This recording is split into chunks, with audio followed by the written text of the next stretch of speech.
día, ¿cómo están ustedes? Un gusto que hayan llegado a este punto de encuentro.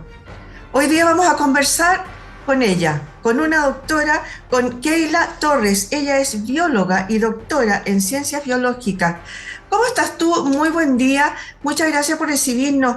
Queríamos conversar un poco sobre el cáncer gástrico, que tengo entendido que es tu última motivación de trabajo en este momento. ¿Cómo estás? Hola Miriam, muchas gracias, muy bien. Sí, actualmente estoy trabajando con cáncer gástrico y es un tema en el que he estado trabajando en los últimos años de mi carrera. Perfecto. Oye, a ver, partamos explicando un poquito qué es el cáncer gástrico, dónde comienza. Es cierto que parte desde el estómago, pero no sé hasta dónde llega. ¿De qué se trata? Un poquito, cuéntanos, por favor. El cáncer gástrico, que como tú lo acabas de mencionar, se localiza en el estómago como tal. Y dependiendo de qué tanto se va viendo el daño en el estómago, existen como diferentes estadios, que va de 0 a 5, siendo el quinto estadio como el más complicado, el más difícil después de tratar. Oye, cuéntame, a ver, esta escala que tú dices significa significa de alguna manera el grado de deterioro, el grado de daño, el tamaño de un tumor. Cuéntanos un poquito cómo es. ¿Son heridas o es un tumor que se va agrandando y que va, por lo tanto, copando de alguna manera el estómago y se va estirando, no sé si es verdad o no, hacia los intestinos o no? El estadio tiene que ver con qué tan progresivo es el cáncer o qué tan agresivo, a qué punto lo estás localizando. Cuando está como un estadio 0 o 1, es como al comienzo, que es el más fácil de tratar, porque realmente son, por ejemplo, una pequeña un crecimiento celular, que en algunos casos con operación no pasa nada, uno revisa qué células tiene alrededor y si todo está sano, no debería pasar absolutamente más nada. Pero cuando ya uno lo deja avanzar y te dicen, oye, tienes cáncer de estómago y ya el estadio es el quinto, es como la probabilidad de sobrevivir cada vez es mucho menor, porque ya el tumor es mucho más grande, probablemente resistente a muchos de los tratamientos que se tengan. Entonces, sí, a mayor estadía es más complicado el tratamiento. Oye, respecto de la predisposición, ¿hay alguna fórmula como para saber, a ver si yo estoy más predispuesta a tener cáncer de gástrico o existen de alguna manera una herencia, algo hereditario o no? En cuanto al porcentaje de cáncer gástrico que son hereditarios, en realidad es un porcentaje muy bajo. Generalmente es afectado por múltiples factores, pero en sí hay un grupo de cáncer que sí está asociado, es con el cambio de una proteína, de un gen que genera alguna proteína, pero la mayoría ocurre por otros factores. Ya. Oye, ¿y cuáles son esos otros factores? Por ejemplo, ¿es más común verlo en edad avanzada o en edad temprana o en edad media? A lo mejor hay algún tipo de hábito de alimenticio, no sé, cuéntame un poquito cuáles son estos factores que pueden tener una cierta predisposición a las personas a tener cáncer gástrico. Entre ellas está, como tú bien has mencionado, la alimentación. Se ha asociado que el alto consumo de sales, de alimentos altamente procesados, está asociado con el cáncer gástrico. También se ha asociado con infecciones como el Helicobacter pylori, que no se ha tratado. Hay un grupo particular de cáncer gástrico que está asociado con el virus de Stenval. Y otra de las asociaciones, además de los alimentos altamente procesados, están aquellos que tienen nitrito, que son parte también de los alimentos ultra procesados, y por eso es recomendable comer de manera saludable. Como te mencioné antes, si hay una pequeña porción que está asociada a nuestra predisposición genética, y eso es parte de lo que nosotros estudiamos en el laboratorio, ir determinando qué marcadores moleculares o qué genes podría uno determinado nos podría decir, bueno, esta persona podría tener una alta posibilidad de presentar o no el cáncer gástrico. Oye, y respecto de la edad, ¿hay alguna edad en la que aparece más frecuentemente esta patología? Sí, generalmente es a partir o mayores de 40 años y está asociado más en hombres que en mujeres. Ya, está lo mismo ahí. Es No,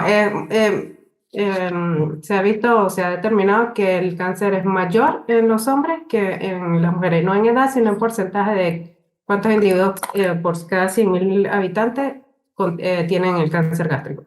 Es más Oye, frecuente en hombres que en mujeres. ya, perfecto. Hablemos un poquito de estos factores que tú dices que son de alimentación.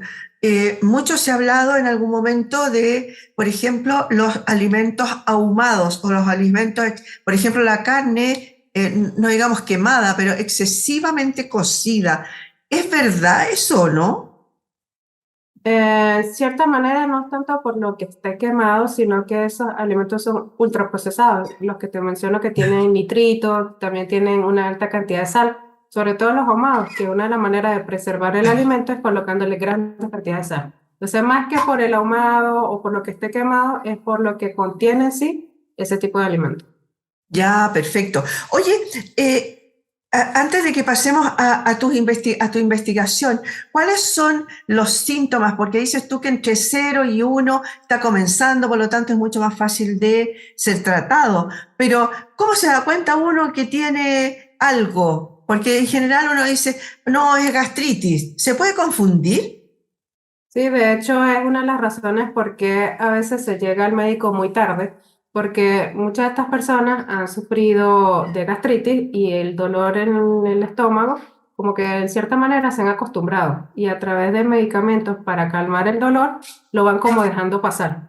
Y ya cuando tú dejas pasar el dolor y el dolor va aumentando el daño celular y cuando vas al médico ya es muy tarde. Entonces lo recomendable es que después de los 40 años uno vaya al gastroenterólogo, se haga una endoscopia y se mantenga en tratamiento, en observación médica, y más si tuviste algún familiar que tuvo la enfermedad, no solo porque fuera genético, sino que probablemente tuviste como los mismos factores ambientales que ese familiar. Entonces hay que estar en chequeo. Ya.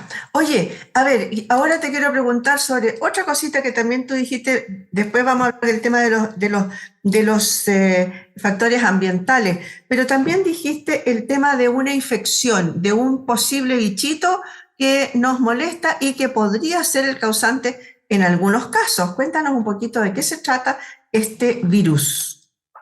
Bueno, te mencioné dos. El del virus es el virus de Epstein-Barr, que generalmente todos en algún momento de nuestra vida nos enfermamos, ¿Mm? pero generalmente ocurre de niño y en la adolescencia y nuestro sistema inmune como que lo logra superar. Al final nunca lo erradicamos, pero se mantiene como latente y en pocas ocasiones pasa de latente a lítico. El que más se conoce asociado al cáncer gástrico es la infección con la bacteria de Helicobacter pylori, que esa es la que generalmente te mandan antibióticos por un periodo como de 15 o 2 semanas a 3 semanas y después te vuelven a hacer la prueba para determinar si la erradicaron o no. Ese es como que el que siempre se estudia o se trata de determinar, la bacteria Helicobacter pylori. Ya, perfecto. Oye, y esas infecciones, llamémosle ya sea virus, bacteria, son comunes, me parece. Por lo que dices tú, el virus es una cosa común, pero Mm. nuestro organismo es capaz de superarlo. Pero en el caso de la bacteria, ¿cómo la contraemos? Alimentos que no se han lavado muy bien a través de heces fecales, si tocas algo y también no te lavas bien las manos, de esa manera te pueden infectar. Y lo que pasa también con esta bacteria es que probablemente en algunos casos no le genera a la persona ningún malestar, sino cuando ya ha pasado mucho tiempo, es que van al médico, no es que tienes Helicobacter pylori, y te manda tratamiento de antibiótico. Oye, y eso por lo tanto tiene que ver con la segunda pregunta que yo te iba a hacer respecto de los factores ambientales, el tema del agua, el tema de la suciedad en buenas cuentas, ¿no? Eh, básicamente lo que incide, ¿algo por el aire también? No, más que todo es como el contacto directo. No ya, es como el COVID que al estornudar se diseminan las sí, partículas, es ya. más por el contacto y por aguas contaminadas. Ah, perfecto. ¿Y las aguas contaminadas vienen de dónde? ¿Vienen de residuos de fábrica? ¿Vienen de... ¿por qué se infectaron en buenas cuentas? Que yo la voy a poder tragar, tomármela, por lo tanto, es importante en aquellas comunidades que tienen aguas que no son tratadas, ¿no? Sí, básicamente eso, son aguas que no son lo suficientemente tratadas, más que haya sido como contaminación de algún mineral y eso, porque en Ya. realidad es otro tipo de contaminación. Ah, ya, perfecto. Oye, sí, porque de repente se tiende a confundir y dice, ah, en alguna parte la están contaminando. Ahora, me entró otra duda. Suponte, el agua está contaminada, pero riega hortofrutícolas. Ujú. Esas hortofrutícolas que yo me como, ya la lechuga, lo que sobre todo las que son a nivel de suelo, ¿no? ¿Puede transmitirse por ahí la infección a la persona? Sí, de hecho lo recomendable es que este tipo de alimentos lo laves con agua, con un poco de vinagre o bicarbonato, dejes después secar bien sea la fruta o la hortaliza y después sí la consumas. Pero sí, lo más recomendable es lavar todas las verduras antes de consumir. Ya. Oye, a ver, vamos a tu investigación. ¿En qué está esa investigación? Porque ustedes están trabajando, tengo entendido, hace ya unos cuantos años. Cuéntame un poquito los resultados, dónde van en este proceso, porque no hay resultados todavía, ¿no es cierto? Bueno, en el laboratorio estamos trabajando con un tipo de cáncer gástrico específico que ya te he mencionado, que es el asociado al virus de Epstein-Barr. Entonces, nosotros lo que hemos tratado es determinar cómo puede haber una asociación entre lo que nosotros expresamos en proteínas y también hay unas moléculas que no expresan una proteína, pero sí que te regulan de cierta manera las demás funciones. Entonces, ¿cómo pueden interactuar esas moléculas que no te generan proteína, pero que sirven de regulación? ¿Cómo interactúan con la misma o parecidas moléculas que va a tener en este caso el virus? Entonces, una manera de también determinar cómo se puede actuar o atacar este tipo específico de cáncer gástrico o también cómo determinarlo con mayor anticipación, este tipo en particular. Oye, ¿y cómo lo hacen? ¿Investigan a partir de, me imagino, de un ejemplo en ratones, en animales, o lo hacen con personas que se adscriben al programa? ¿Cómo lo hacen esa investigación? En el laboratorio de oncología de la Católica, que es donde yo trabajo, Ujú. tenemos como dos partes en que enfocamos nuestra investigación. La primera es en cultivos celulares, que es parte del laboratorio, se ponen a crecer células de líneas celulares de cáncer gástrico y a partir de ellas determinamos cómo pueden afectarse estas líneas celulares o esta célula si esta tal proteína o este tipo de ARN o si le colocamos un reactivo, por ejemplo, aumenta, disminuye, eso es más que todo como cultivo celular. La otra que son la determinación de expresión de genes, que sí lo vemos por muestras humanas, ahí optamos por muestras que están embebidas en parafina, donde previamente los pacientes han dado su visto bueno a la participación del proyecto, se le explica para qué es que se va a utilizar, los objetivos como tal, y con eso pasamos o procedemos a utilizar esas muestras. Oye, ¿y cómo a mí, en esas muestras, por ejemplo, que te han dado los pacientes que tienen, obviamente, el tema, el cáncer gástrico, cómo los preservan como para que no se muera y puedan hacer trabajo en laboratorio? Nosotros trabajamos con ADN y ARN. El ADN es Ah, una molécula que, la verdad, soporta parafina, soporta un poco el calor. Por eso es que también puedes hacer pruebas de ADN de muestras muy, muy antiguas y obtener resultados. Cuando se quiere ver expresión génica, se utiliza el ARN y esa molécula sí es un poco más sensible y se puede degradar más fácilmente. Entonces, si tenemos una muestra que viene de parafina, que es el tumor que sacaron al paciente, lo colocaron en parafina, uno puede realizar algunos cortes y extraer de esa muestra tanto ADN como ARN. Y eso sí se tiene que preservar después a temperaturas muy bajas, aproximadamente -80 grados, para que no se degrade el material genético. Pero a partir de parafina podríamos obtener una cantidad de ADN suficiente para un estudio si estamos viendo algo poblacional. El ARN que viene de parafina sí es un poco más complicado, pero con algunas que otras muestras podrías obtener también buenos resultados. Ya. Oye, a ver, ¿dónde van hoy día? ¿Cuándo empezaron a todo esto? ¿Hace mucho rato y tú te suscribiste hace poquito o no? ¿Cómo es? Sí, en el laboratorio el doctor Paul Bolan lleva varios años trabajando con el cáncer gástrico. Ellos han trabajado determinando marcadores moleculares, sobre todo la metilación del ADN, cómo se puede regularse algunos Ujú. genes. Y yo empecé en el laboratorio hace aproximadamente 3 años. Empecé con el Actis y después quedé por Fondesit. Y de ahí viene el proyecto específico de cáncer gástrico asociado al virus de este modo. Pero no, en el laboratorio llevan muchos años trabajando en ello. ¿Y cuál es el objetivo en realidad de este proyecto? La idea es conseguir algunos medicamentos, llegar a la formulación de mejores quimioterapias o radioterapias, no sé lo que se usa en realidad con respecto del cáncer gástrico, o es solamente extirparlo. Nuestra investigación en el laboratorio es un poco más básico, es determinar la función exacta que tiene una molécula no codificante que expresamos nosotros, cómo Ujú. puede regular a las moléculas que también expresan el virus. Entonces, algo más de básico de determinar la regulación existente entre estas moléculas. O sea, en realidad, un paciente que nos estuviera viendo hoy día de cáncer gástrico, su muestra podría llegarles a ustedes, digamos, para estudiarla, pero no necesariamente van a poder decir cuáles son los pasos a seguir con respecto de ese preciso paciente. Pero la idea es llegar en algún momento a eso. Sí, de hecho, la idea de estas investigaciones básicas es determinar esos marcadores claves que después no pueden ser útiles.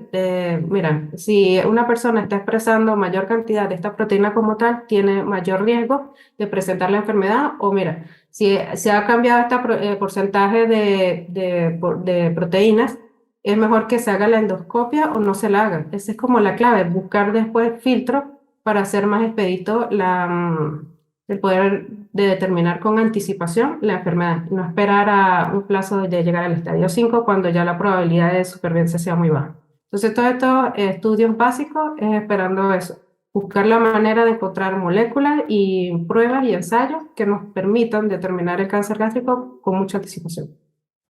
Oye, ¿cuál es de dónde partió? ¿Por qué la necesidad de estudiar el cáncer gástrico? Tengo entendido que tiene una gran prevalencia dentro de los chilenos, ¿no? De muerte. ¿Cuál fue el objetivo primero, digamos, con el que partieron con este estudio? Sí, en Chile el porcentaje de muertes asociadas al cáncer gástrico, en el caso de los hombres representa el primer puesto de muertes asociadas a cáncer y en el caso de la mujer viene siendo como el tercer puesto. En realidad tiene un porcentaje muy alto comparado con otros países y básicamente parte de los estudios que se hacen en el laboratorio es el determinar el por qué. Si existe alguna prevalencia o una predisposición en esta población, o quizá es la manera en que se alimentan o existen algunos factores ambientales. El cigarrillo también es una, que no lo había mencionado antes, se asocia, es un factor de riesgo para cáncer gástrico. Y sí, básicamente el laboratorio forma parte del ACTIS, que estudia enfermedades tanto cardiovasculares como el cáncer. Entonces, en el laboratorio en particular estudiamos cáncer gástrico. Oye, en buenas cuentas, por lo que tú nos dices, es un cáncer más bien asociado a la pobreza o a los sectores vulnerables, donde no hay agua, por ejemplo, tratada, donde no llega el agua potable, pero es mayor, por ejemplo, en los campesinos o en la parte rural, en las zonas rurales, o es más de ciudad. Em, Se puede decir que se asocia un poco con la pobreza, es por el hecho no solo de que son personas que están más expuestas al que no se trata bien el agua, son personas que van al médico ya en momentos cuando está la enfermedad o el dolor que ya es insoportable, por razones obvias. Si no te alcanza para comer, ¿cómo vas a tener para pagar un médico? Entonces, cuando vas dejando pasar el tiempo, lo que hace es que se vaya empeorando. Y cuando ya vas al médico, ya estás en una situación comprometida que es ya como muy tarde. Básicamente son esas razones, en la manera en cómo se alimentan este tipo de población, no tienen suficientes recursos para tener agua potable, para lavar los alimentos como te estoy mencionando, sino que tienen los recursos necesarios como para sobrevivir. Entonces, sí, ellos están como en mayor riesgo comparado con la demás población. Entonces quiere decir que, a ver, hay factores ambientales, como dices tú, el tema del agua, básicamente. También hay factores alimenticios y dentro de eso hay una cierta predisposición genética, ¿no es cierto? Ujú. O menos da mayores de 40 años ya tendrían que empezar a preocuparse si es que hay un dolor crónico, digamos, en la boca del estómago, tengo entendido, ¿no? Eso es Sí. de alguna manera confundible con una gastritis, pero si no has comido nada terrible, no debería existir ese dolor. Pero tú mencionaste ahí entre medio lo de los hábitos alimenticios sanos. Cuéntanos un poquito qué es un hábito alimenticio sano, qué sería, para que la gente sepa cómo alimentarse. Sí. Uno es no consumir tanto alimento con tanto contenido de sal. Obvio que nos gusta el colocarle sal a los alimentos porque si no pierde el sabor, pero el exceso siempre es malo. El consumo excesivo de alimentos ultraprocesados, digo yo alimentos ultraprocesados, no sé, una salchicha, chorizo, alimentos que llevan como mucho pasos antes de consumirlo. Una vez me mencionaron que una manera de distinguir algo, un alimento muy procesado, es viendo qué tan capaz eres tú de hacerlo en tu propia casa. Si tú agarras una galleta, bueno, entre comillas puede ser más saludable porque tú podrías tener esos ingredientes y hacerlo en tu casa. Pero ya cuando tienes alimentos como el que te estoy mencionando, el chorizo, normalmente usted no lo puede hacer en su casa, generalmente tiene algunos preservantes y cosas que también pueden afectar. La otra es comer verduras, vegetales, y la manera en que limpiamos estos vegetales y estas verduras también es importante. Y tener una comida balanceada, comer un poco de carbohidratos, proteínas, vegetales, entre otros. Oye, ese es un muy buen indicador lo que dijiste recién, a mí no se me había ocurrido. Cuando usted no es capaz de producirlo en su propia casa, es porque entonces es procesado, ¿no? Pero también hay mucho hoy día, hay mucha con la rapidez del mundo hoy día, todos pasamos a comprar de repente comida hecha, comida lista, comida que va al Mm. supermercado, está congelada, y lo único que hace es descongelar en el horno, y ya está listo el almuerzo, lista la comida. Ese tipo de comida también por aquello de que tiene preservantes. Sí, de hecho, si miras en la parte de atrás de esos alimentos, te dice alto contenido de sales, te da cuántas calorías tiene. Lo recomendable, y claro, yo también entiendo, es muy difícil hoy en día cocinarse el desayuno, el almuerzo y la cena, pero en lo que se pueda es buscar la opción más saludable. Si tienes la opción de no almorzar a la hora exacta, pero puedes comerte algo que llevas de tu casa o que puedas hacerlo previamente, mucho mejor que comprar algo ya procesado. En buenas cuentas hay que volver a la alimentación que nos daba la abuelita, ¿no? Sí, La abuelita que hacía la comida desde muy temprano, la dejaba reposando y todo el tema para que nosotros pudiéramos almorzar a la hora y no llegar a última hora con cualquier cosa y ya está. Cuidar entonces la alimentación por una parte, la predisposición genética, bueno, no tenemos cómo cuidarla, los hábitos alimenticios, ya lo hablamos, los factores ambientales, el tema del agua, por lo menos hervirla, ¿no es cierto? sí, y los alimentos procesarlos, hacer un lavado con un agua limpia, vinagre o bicarbonato. Y Perdona, no con cloro, siempre hablan del cloro, echarle unas gotitas de cloro. sí, lo que pasa es que yo con la medida del cloro no sé cuánto es el máximo, en cambio con el vinagre sé Ya, que es menos tóxico que lo que podría llegarnos a hacer el cloro, pero no sé cuántas gotas, probablemente ya. que 2 o 3 gotas sean suficientes, no sé para cuánta cantidad de litros de agua, Pero pero sí, agua con vinagre está al otro lado. sí, un poquito de agua, ponle un envase de, no sé, 4 Ujú. litros de agua con un chorrito de, De de vinagre. vinagre ya. O el bicarbonato también es buena opción. Buenísimo, ese es un buen dato. Y obviamente entonces ir al médico apenas usted si empieza a sentir los primeros síntomas, pensando en que no ha comido nada raro y que tampoco está estresado, porque también puede ser una cosa que te da gastritis, y entonces es inexplicable, por lo tanto habría que ir rápidamente al médico. Eso. Sí, y también si anteriormente te han dicho que tienes Helicobacter pylori y en algún momento tú ya la tuviste y por más que lo erradicaste, siempre es bueno la observación. Lo otro es que si has ido al médico por gastritis, hay que mantenerla con constancia el volver al médico, porque hay muchas personas que también le dicen, mire, tiene una úlcera, ya no me siento bien y no regresan. Claro. Y el tema de no regresar es que cuando regresas ya puede ser muy tarde, entonces mantenerse en observación con los médicos también es importante. Bueno, y también tú dijiste algo al final dijiste algo del cigarrillo, ¿no? Que también es un factor que podría incidir, digamos, en esta enfermedad. Sí, las personas que fuman el cigarro tienen mayor probabilidad de presentar cáncer gástrico que las que no. Entonces también es una buena opción de vida dejar el cigarrillo. Muchas gracias, Keila, por haber estado hoy día con nosotros. De nada, muchas gracias a ti, Miriam. Feliz día. Igualmente, muchas gracias a ustedes, señoras y señores, por haber estado hoy día con nosotros. Conversamos con Keila Torres. Ella es bióloga, doctora en ciencias biológicas y trabaja específicamente sobre el tema del cáncer gástrico. Muchas gracias por haber estado hoy día con nosotros. Esto fue Punto de Encuentro.